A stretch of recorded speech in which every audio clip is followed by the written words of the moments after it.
This is the Leadership Podcast, and we study leaders. This is episode 503, featuring Muriel M. Wilkins, founder and CEO of Paravis Partners, a sought-after C-suite advisor and executive coach, and author of Leadership Unblocked. Thank you for joining us today. This is Jim Vasilopoulos, founder of Rafty Advisors, and this is the Leadership Podcast. Hey everybody, Jan Rutherford here, founder of Self-Reliant Leadership. Thanks for making us part of your day as we study leaders. And Jim said this is episode 503. That means there are 502 episodes in our catalog, and you can find all of them at theleadershippodcast.com. Yes, and we were able to do this because we have a wonderful sponsor. That sponsor is Darley. They are trusted by warfighters and firefighters since 1908. They're dedicated to equipping our military and first responders with all the essential tools they need for mission success, from fuel and firefighting pumps to drones and tactical solutions and many other things. Discover more about this incredible company and the people who serve our nation's heroes at darley.com. That's DARLEY.com. Darley, you serve others, we serve you. Yeah, thanks, Jim. And our special guest today is Muriel M. Wilkins. She's a sought-after C-suite advisor, executive coach, and author of Leadership Unblocked, host of the HBR podcast Coaching Real Leaders, and is shortlisted for the 2025 Thinkers 50 Coaching and Mentoring Award. Muriel, welcome to the Leadership Podcast. Thank you so much. It's such a pleasure to be here with you.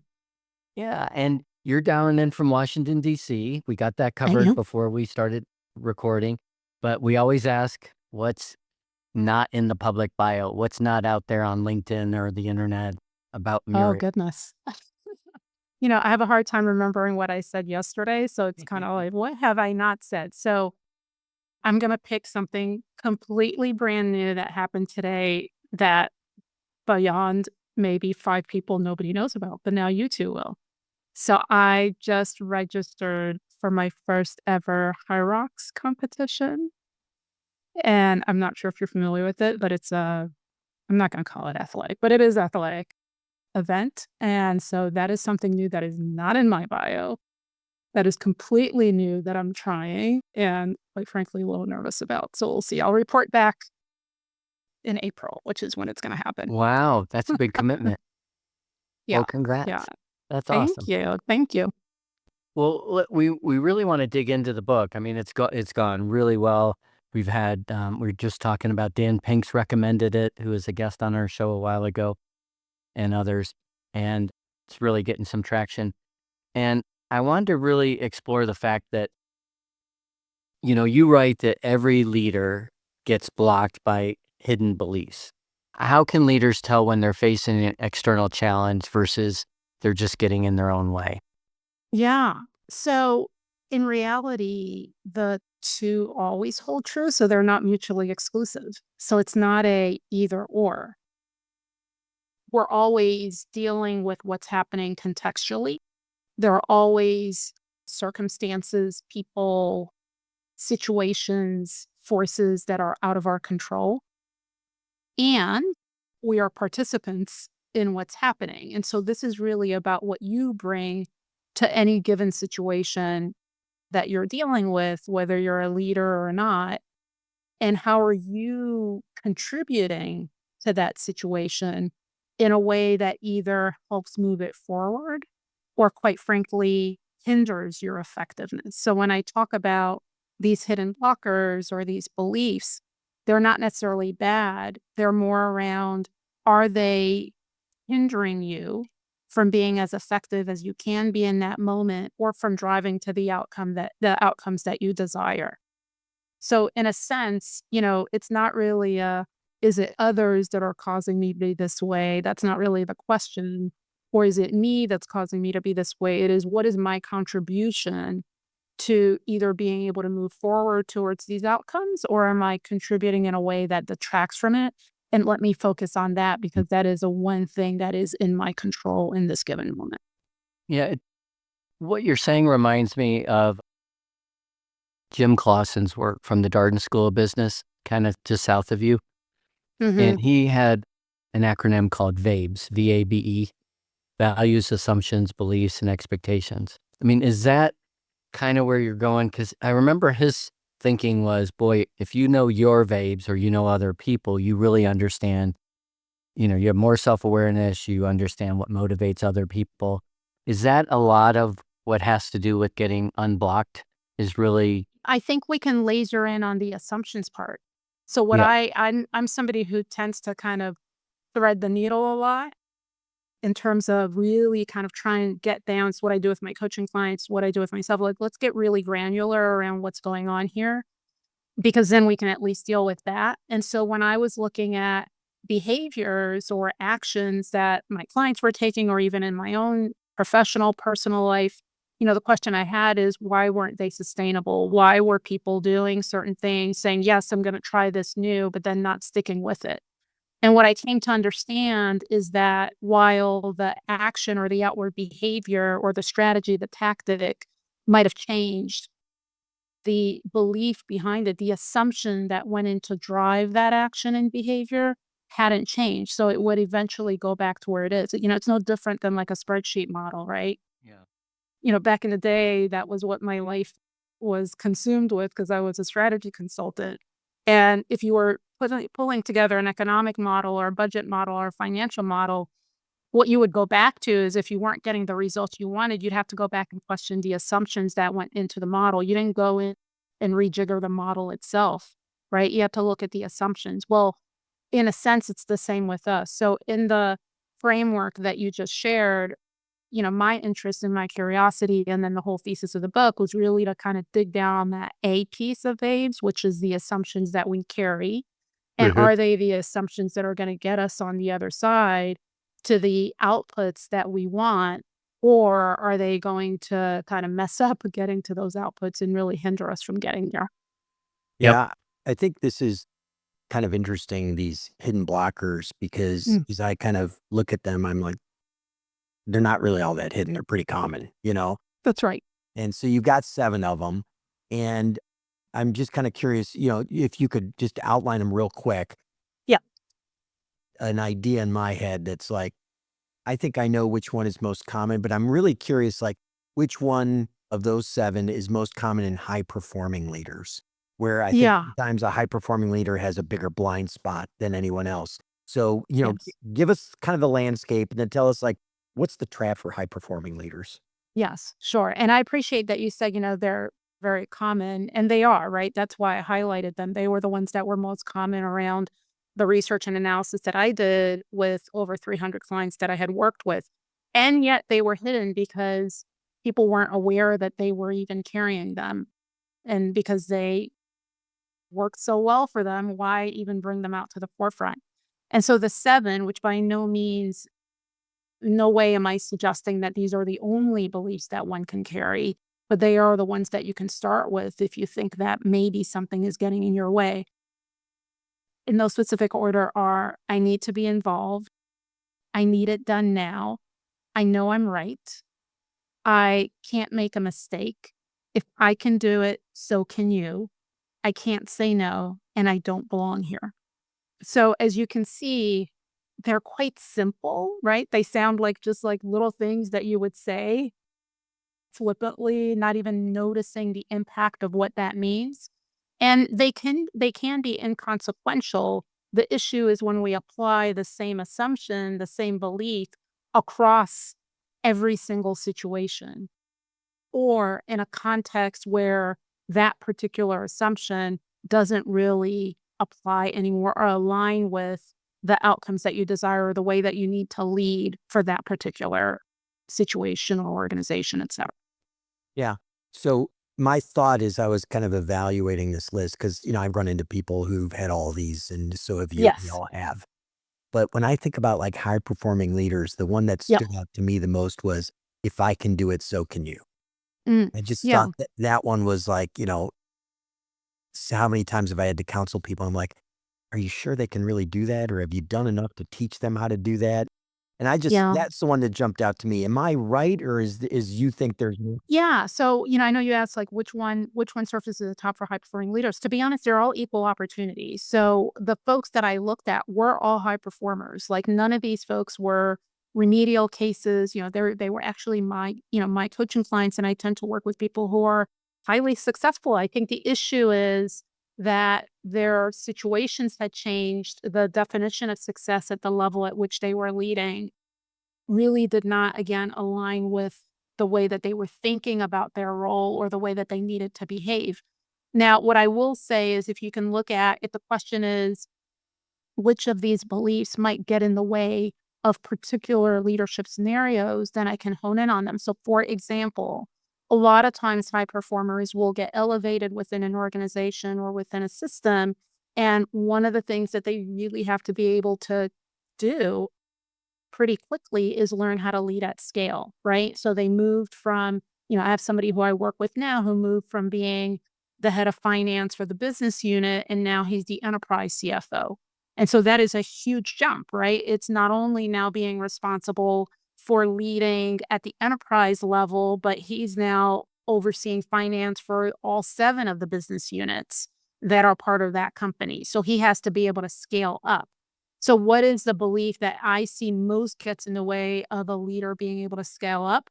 It's the belief of I need to be involved, because inherent in that, it stunts their level of engagement. They are engaged in areas that keep them from being able to elevate and see things more, from a zooming out perspective. They are, for all intents and purposes, what we say, the leader who needs to be leading strategically or doing the strategic thinking, but really is spending 99% of their time down in the weeds. Yeah. So I wanted to switch gears a little bit. A lot of you work with high-powered leaders. A lot of them Yep. really pride themselves on being action-oriented. We're a grinder. We're decisive. How does that strength become a liability when it prevents self-reflection? Yeah, look, I think they certainly serve as strengths. It's what's got them there, right? We want leaders to be able to move to action. We don't want them to be at a standstill and in paralysis. I think the issue is when they're not taking that moment or that pause or even recognizing. It doesn't even have to take that long, right? We often say you got to slow down. My goal is like that people can actually do this pretty quickly, is that they recognize that instead of moving too quickly to here's what I need to do differently, whether it's about me, whether it's about other people, that they understand that in order for those actions to be sustainable, it has to have alignment with the way you're thinking about what you do, right? And that's where the assumptions or the beliefs comes into play. So where it becomes a liability is when we move to action without necessarily changing the thing that drives the action, which is again these operating assumptions, these principles. And we see this happen all the time, whether it's at an individual level, but we see it happen even with teams, right? You bring new teams together, or we're about to head in at the time we're talking right now, we're about to head into the new year. And, it's like, okay, we have our priorities for the year, we have an action plan, everybody go, But what they Yeah. haven't done is taken the time to say, okay, are we aligned as a team around what the operating assumptions are that we're making about how we're going to do this, how we're going to work together, what these goals mean, how we're defining success, so that as we're taking action, those actions are aligned with each other, but with ourselves. So the same happens at an individual level. So I think where it becomes a liability, quite frankly, is you're moving to action, maybe repeated action, but again, it's not sustainable. You end up reverting right back to where you were because a critical piece of that hasn't transformed. It stayed the Yeah. same while your actions might have been different. Yeah. You're reminding me of a mantra that comes up on our expeditions all the time is you got to slow down to speed up. You're Yeah. also Yeah. reminding me, my son always talks about Field Marshal Moltke from Mm. a century ago, who said the best commanders are really smart and really lazy. That you want the second in command to be really smart and industrious and energetic, but the commander Mm-hmm. needs to be slower. Mm. Do you think that's a problem, that there's an addiction to busyness, there's a bias to action, that for whatever reason the incentives haven't been there throughout people's career to be deliberate, to be thoughtful, when they're making Yeah. I mean, decisions. I'll reframe it a little bit. Like, it's not that I am negative on taking action. I think it's just that we miss half of the equation, right? And the equation is, to me, in order to be able to exact change or get results on the outside, you've got to make sure that the inside is also aligned. So, whether that means slowing, the only way you can do that is to slow down, great. Some people don't need to slow down. So, I actually think Mhm. that what has not been valued and not been rewarded, not even the workplace, we can go back before the workplace, right? Growing up, particularly in Western society, is what's not valued is questioning, right? Curiosity around what's driving what's happening on the external. Instead, what is valued is control what's happening on the outside, right? You Mhm. can make it happen. And so it's no wonder that particular people who succeed, myself included, right, for a long time, is we succeed because we are able to manipulate and control and make things happen, okay, without Mhm. necessarily having to change anything about us. But what I have seen time and time again is that works for a period of your career. If we're just looking at it from a career standpoint, it works, okay? Where it doesn't work is when the level of transformation that you need to be able to implement or exact on an organization or a team exceeds your capacity to even experience transformation for yourselves. And transformation does not happen just by looking at what's happening on the outside. You got to get into the guts of it, right? That's why Mhm. even if you look at organizational transformation, which by the way, I'm not an OD expert, but I've been around enough organizations and worked with them, et cetera, to understand this. It's not rocket science. You really want to change or transform an organization, you've got to get down into the systems of it. You can't just do it on each, you can't just get the nice building, put the posters up, you Mm. know, Yeah. give the marching orders. You got to get into the guts of it and understand what are the systems, the processes, the culture, et cetera, that are going to lead us to be able to have these transformative results. So to me, it's not so much that like action bias or action orientation is a negative thing. I think we're just missing half of the equation in order to be able to optimize those actions and really be able to finish, right? I used a metaphor a lot around running a marathon. And even if you haven't run one, like you've heard about people hitting a wall, the race really doesn't begin until like mile 18, 19. You've got like 3 more miles to go or whatnot, or 6 more miles, 6.2 in the case of a marathon. At that point, anybody who's run those long distance races, or even if you just run a 5K and it's your first one, anybody who's done this for the first time will tell you what got me to the end were not my running skills, right? It were not, the body was ready to give up. What kept me going was my mindset, how I thought about those last couple of miles, how I thought about myself, how I thought about whatever it is that you thought about that got you to the end. And sometimes it's like what I thought about all those things is actually what held me back and made those last couple of miles more painful than they even needed to be. And Yeah. so that's what I'm talking here. About here. It's really optimizing the high performance that already exists and not leaving that value on the table. Yeah. Really, what resonated the most is, what you said in so many words was what got you here won't get you there. Is, Yeah. and to recognize that. Hey, before I throw it back over to Jim, just remind everybody we're enjoying our conversation with Muriel today due to our sponsorship with Darley, a family-owned business that's been around for over 100 years, trusted by the U.S. military and first responders. They've got critical defense equipment and innovative firefighting solutions, and they equip our heroes with that equipment for success. And you can learn more about them and their dedication to excellence at darley.com. That's DARLEY.com.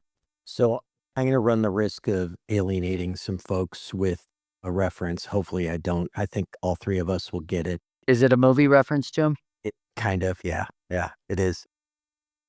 I I'm was watching excited. a clip on, I think, Facebook earlier today about Chris Farley, and Chris Farley, like, beating himself up about something like, Tommy Boy-esque, like, "I'm so stupid. I can't believe it," Mm, and, like, completely beating himself up about, like, something he knew he shouldn't be doing.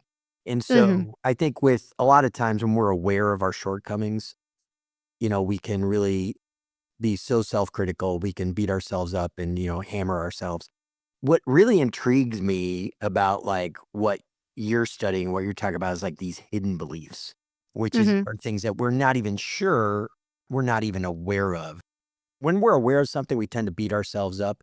Is there a slightly different process when the hidden belief is surfaced to us or in the process of surfacing it to ourselves or either through the help of a coach that, Yeah. people go through a slightly different process that we need to be aware of? If you could Yeah. just kind of talk about that a little bit.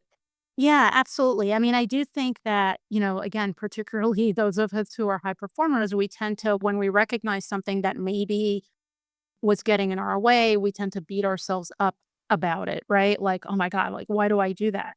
And we have to recognize when that happens that it's really not our voice speaking. It is a mirror of potentially how we were spoken to when we did something that was off earlier in life. We think we're so smart and coming up with these innovative ways, but a lot of times we're just repeating the things that were told to us. And so one of the things that I think is really important is that as you're uncovering some of these beliefs that might be getting in your way, is to do a couple of things. Number one, there's nowhere in my book and nowhere in my vocabulary that I ever call these beliefs bad, right? And so that is what I try to, with my clients and with anyone else who's doing this work, is it's how you even label them. They're not bad. Guess what? They wouldn't be around if they hadn't, in some capacity, been there to try to help you. Okay. So that is a reframing in and of itself, that you understand that it's not that they're bad, they are actually helpful. But just as in everything, right? Like my food very seasoned. Well, it might be that, on a particular day when I'm not feeling very well, the seasoning is actually not going to be good for me, right? For that particular day. But that doesn't mean seasoning is bad. It's just not helping me in that particular time. The same goes with the beliefs. So, A, they're not bad. B, it's not about getting rid of them because they might be useful for you in other situations, right? Even something like, oh my gosh, like, how could I do that? Right? There are situations where I want my leaders to say, how could I do that? you know, but they're not all the situations are equal around that. So again, it's not about getting rid of them. It's about understanding and being strategic and having choice around when you use them.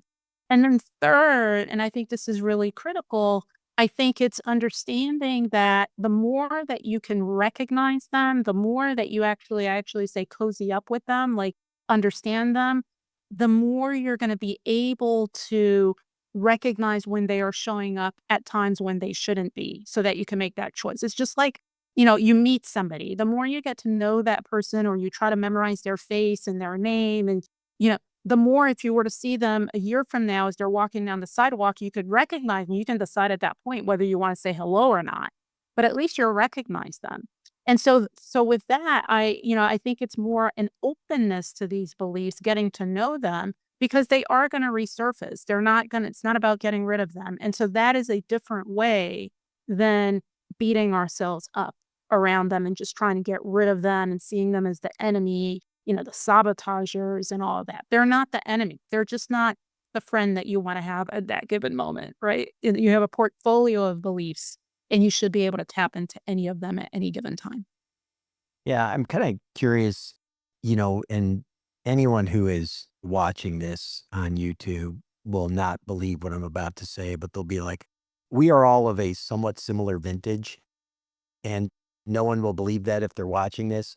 But, if I go back in time, because you mentioned earlier about it's how we've been spoken to in the past. Okay. And, Mm. and some of the most formative speaking we're getting to is from our parents, when we're, learning as children. And, I just want to go on the record, say wonderful parents, very supportive parents, great people. But like Mhm. back growing up, this is like 60s, 70s, you know, if you did something stupid, people told you it was stupid. I mean, it was like there was no like, it's okay, honey, this and that. And I look at, let's say, how we parented, when we were raising our kids, and I go, it was softer and gentler by far. Mhm. Okay. Yeah. I'm curious if you've noticed a pattern because that establishes our, let's say, foundation of self talk. if you've noticed a pattern and kind of as you look at the different age groups that you might be coaching, if Mhm. people respond to the hidden blockers differently based on Yeah. those formative years. Yeah, no, absolutely. I mean, I think, I'm not a intergenerational expert by any means. So anything that I share here will be anecdotal and then informed by some of the work that I have read, etc. So yes, parenting, anyone who is a quote unquote authority figure as you are growing up is going to have an impact, right? Why? Then that's very normal, It's very normal because as youngsters, we do not have the capacity to understand self-identification. That shouldn't happen until later in life, but we are taking messages. We're trying to figure out our way in the world by taking messages from everybody else. That's what we should be doing, which is why parenting it's anyone who you don't have to be a parent to be parenting, but the act of parenting, no matter who you are, is so critical, right? And then those messages get reinforced, or you get more messages as you go to school and you enter institutions and social. Are there differences? Absolutely, because the context changes, right? I have older teens in my life that I'm the caregiver of. I parent, and the way that they may react to the same situation in front of them that I faced at their age, or the way they think about it, is quite different. And that's informed by not only their experiences, but the container in which they had those experiences, which is informed by people, systems, institutions, culture, everything on the external.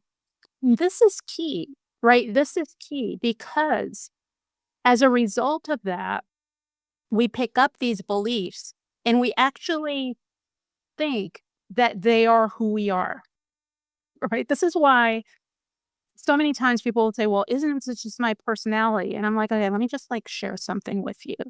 What you think your personality is not really your personality. Your personality is just a bunch of learned behaviors that came out of learned beliefs, because it's who you learned to be in order to be whatever it meant to get your fundamental needs met, which the three fundamental needs that we all have as human beings is the need to feel worthy, the need to feel connected, and the need to feel safe. So whatever those things are that you interpreted back then as how you were going to get those needs is what you ended up believing and now you think is your personality. Here's the opportunity as adults, and this isn't me, this is the whole adult development theory, right? Your opportunity as an adult, which by the way, is what mimics leadership development and leadership. What I say, really, I'm in the business of just trying to mature leaders. You reach a point where you have to understand that just because that's what you were taught or what you took in doesn't mean that's what has to dictate you. You have a choice. And so given the context, given what you're trying to impact, what you're trying to influence, who you're trying to be as a leader, now you have a decision to make. What are the assumptions, the beliefs, the values, etc., that are actually going to get me here? Yeah. Muriel, a lot of what we've talked about so far has really been, doing the inner work. Yeah. And as an executive coach myself, I'm always surprised at how few people I coach actually put it down on paper. Yeah. We'll say, we've realized this is something to work on. Let's get that down and let's really spell out the metrics by which we're going to, see Oh, progress. yeah. I mean, I've been doing this forever. I've been working, and that's most of my job, right? My day job is actually, as you all are doing, is as an executive coach, right? The authoring of a little bit more of a side hustle. And I've never, in 22 years of being an executive coach, I've never had somebody who will call me up and say, hey, I need a coach. And what do you want to work on? Oh, I really, I need to work on my beliefs. Never, ever, ever, ever, ever. Yep. And by the way, this isn't something that I push on my clients either, because I do believe, in the Buddhist saying that, when the student is ready, the teacher shows up, right?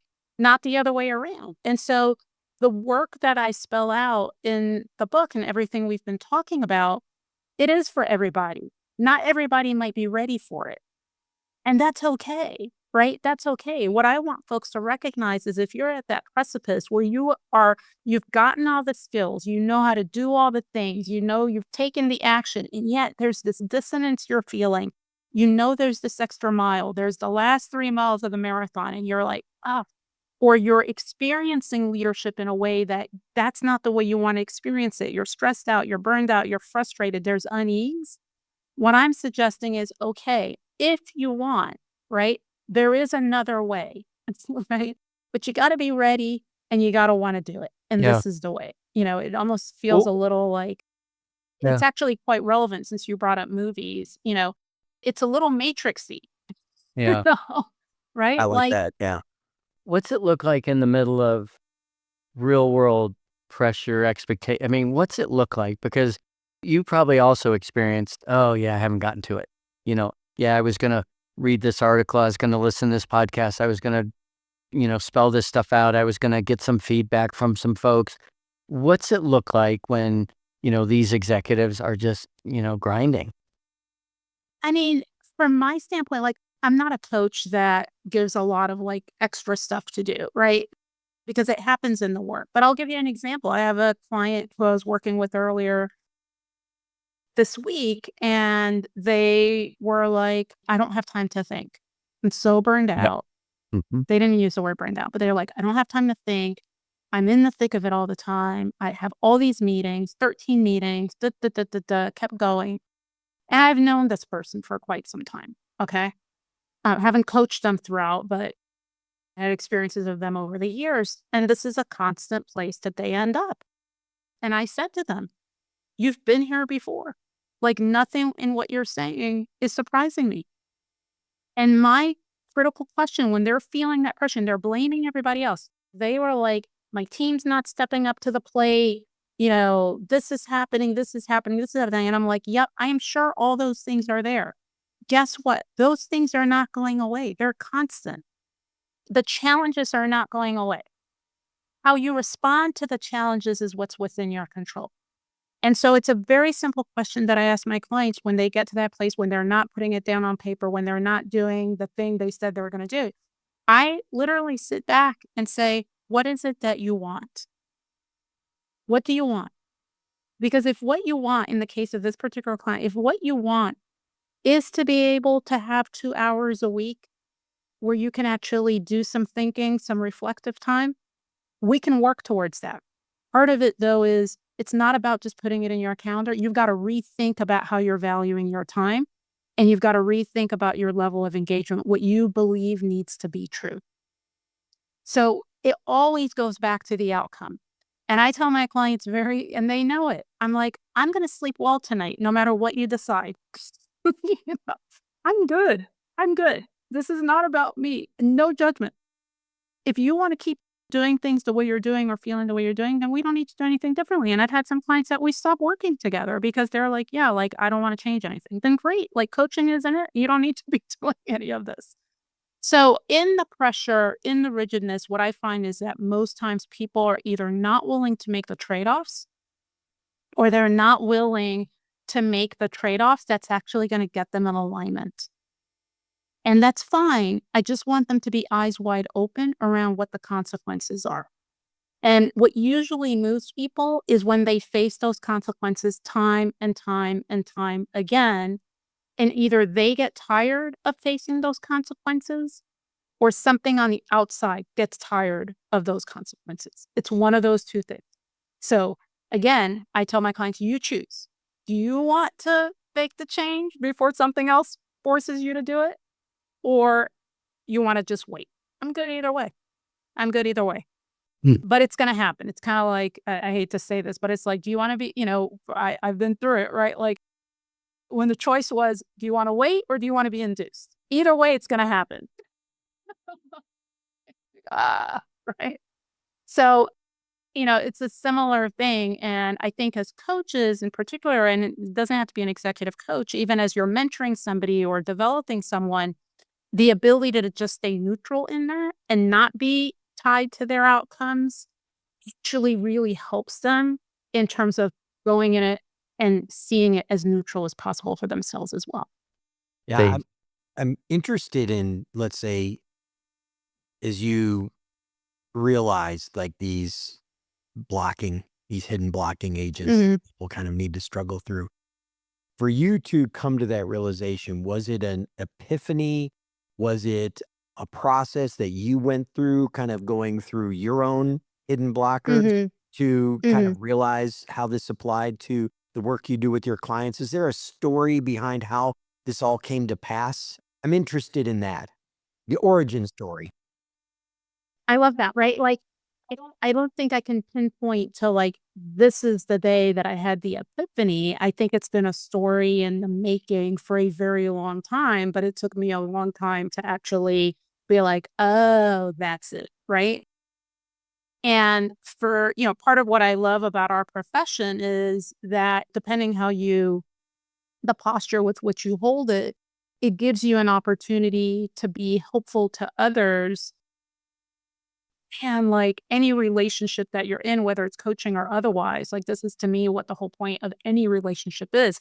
It mirrors back to you your own human experience. So I think it was a parallel path between my clients and me. And I think the trigger, quite frankly, is I'm somebody who I want to move to action with my clients. I want them to get results. And I would say that those who end up working with me, that's what they value. They actually move to action. We're not keeping it conceptual and theoretical, which is why I think this book was a little surprising for people because they were like, you're like the least woo-woo coach I know, right? Like, but what I found and what was kind of causing me unease as a coach is I would see that my clients were taking action and they were making movement and they were getting results. But then 8 months later, a year later, I would hear that they were right back or, yes, and there might have been a little moving of the needle, but not much. And I don't want that. Like, I want for my clients that whatever they decide to do, that it's sustainable. And I was noticing the same thing with me as well, right? There were certain walls that I was hitting, and I would try something different, and I would be right back at that same wall. And it took some pretty hard walls for myself to say, okay, maybe I need to stop trying to move the wall, you know? And maybe there's something here that I need to be taking a look at. There was a quote that I read, and this was probably the quote that kind of like was like, "Oh, okay, like, let me start getting curious about this." It's a quote by Michael Singer in a book called The Untethered Soul. And I don't know if he said it in the book or if I heard him speak somewhere, but he said, "We spend so much of our time trying to make everything on the outside okay so that we can feel okay on the inside." Versus saying, what can I change on the inside? What do I need to shift on the inside so that I feel okay, so that no matter what's happening on the outside, I'm okay. And that so resonated with me on a personal level in terms of what I was experiencing professionally, personally, because I tried so much, right? And for so long, I had been able to move things on the outside. That's what's tricky, especially with high performers. We can make things happen, and then sometimes we can't. And it's in those moments of we can't that I think it's important to recognize that there's still something that you can do, but it's here, it's not out there. And what if we led in that way on a day to day basis? We actually would be able to experience leadership differently, and others would be able to experience us differently as leaders as well. Yeah. Quick question, because, you know, as we were getting ready, we were talking earlier and said it took you like between your first book and this book, 13 years, something like Yeah. that. And Lots of unblocking had to happen. yeah. And Jan said, like, a lot of people don't write things down. I'm curious if in the process of writing this book, Mm. did your ideas and concepts get like sharper, and like what did you learn as you had the idea, but then you were like putting pen to paper and saying like, okay, Yeah. let's, put this in book form. Like what were any interesting things that came about as that idea got like razor sharp as it Hmm. happened? Hmm. Yeah. So first of all, 100% that my thesis, original thinking evolved as I wrote. In fact, this book is very different than my last book because I'm different, right? So anytime you can move in, I share with folks, right? You can walk into the same restaurant that's been around for years, okay, and experience it differently, not because the restaurant has changed, but because something has changed with you, right? And so this particular book, I did not intend to share as much as I even did about myself throughout it all. And the reason why I ended up doing that is because I wanted to make sure, like, part of my mission in writing this book is for leaders or folks to understand that they're not alone in the challenges that they face. And so what better way to do that than to share that, like, here I am writing the book and I experience this all the time, right? So that's number one. Number two is it was quite cathartic because I went in and, I listed the 7 that I told you about, and I was like, oh, I know which one's like, I know what Muriel's hidden blockers are. And, I wrote this book pretty much over a year and a half, 2 years between 4 and 7 a.m. I did one chapter at a time, so one belief at a time. And it would take me a couple of weeks to kind of work through the process of each.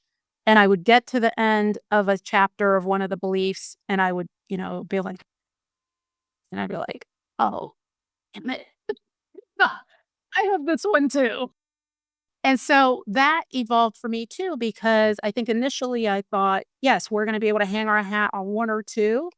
But in reality, we all hold all of them. Some might be louder than others. And that's where this concept of like a portfolio of beliefs came up. There was that part. Another big part that shifted for me, or I would say I struggled with, is I didn't want folks to walk away from the book or even what I have to say as I'm the one to blame. Like it's only me, or as Taylor Swift said, like I'm the problem. No, it's I'm the problem, not you. It's actually an and, which we had in our conversation already. And there was one chapter around the belief I don't belong here. And that one was tricky because I don't want to absolve the systems and the conditions and the people, the person who actually might be on purpose trying to leave you out. Like, I'm not sitting here to live some fantasy, like, nobody's trying to leave you out. Of course you belong. That's not it. So there was a part around how do I acknowledge that all these things are going on externally and at the same time honor that you have the capacity to choose how you want to experience those things. And you do not need to internalize the beliefs that the external might be trying to exact on you, right? So that was something that I hadn't gone through a metamorphosis around that concept yet. I hadn't integrated it into my own life. And over the course of writing this book, I was able to hold those as more as a both and rather than either or, right? You're either this Yep. or that, which was fascinating for me because it helped me deal or helped me respond or experience with such polarization that's happening in the world right now in a bit of a different way than I probably would have 4 or 5 years ago, right? And so yeah, so right, so there's a lot that evolved in terms of writing it for me and even how I message it to others. This has been really great. A lot of what's going through my head is, these unexamined beliefs, one's assumptions, how we think, decide, lead. To me, I'm looking as we close it out, what's the pro tip? I mean, is it, gosh, you've got to have the discipline to make time to think and reflect? I mean, what's the difference in knowing, having knowledge from the book and actually Yeah. changing? Yeah. I think the pro tip is in 2 words. It's be curious, right? And the curiosity is not so much, yes, you do, but that's not pro tip for this one. It's not being curious about what everybody else is doing, right? And what they're not doing. The curiosity is about you. How am I contributing to this? And not stopping from a what am I doing to contribute to it? It's what am I thinking about what I'm doing? What am I thinking about myself? What am I thinking about the people I'm leading or the people around me? What am I thinking about this particular situation or context? And are those thoughts are actually aligned with how I want to experience it or the outcomes that I desire, right? For that particular piece. So that level of, and it doesn't take a lot of time to do that. You know, that's the pro tip. Be curious. And the curious is just those simple questions. What am I thinking about myself, about the other, about the situation? And is it helping me or is it not? If it's not, let me choose something else to think about it because they're variables. They're not set in stone. That's the beauty of it. And Awesome. Muriel, I can't thank you enough. This has been just a wonderful conversation. Really enjoyed it. And thank you for being a guest on our show. Oh, thank you for having me. It's been a real pleasure. Yeah. For our listeners, that's all we have for you this week. We'll include ways for you to connect with Muriel in our show notes. So make sure to visit us at theleadershippodcast.com. And remember, it's not the events of our lives that shape us, but our beliefs as to what those events mean. Tony Robbins. It's a wrap. Thanks for listening to the Leadership Podcast. To listen to more shows or to access the books and content discussed on this show, be sure to visit theleadershippodcast.com.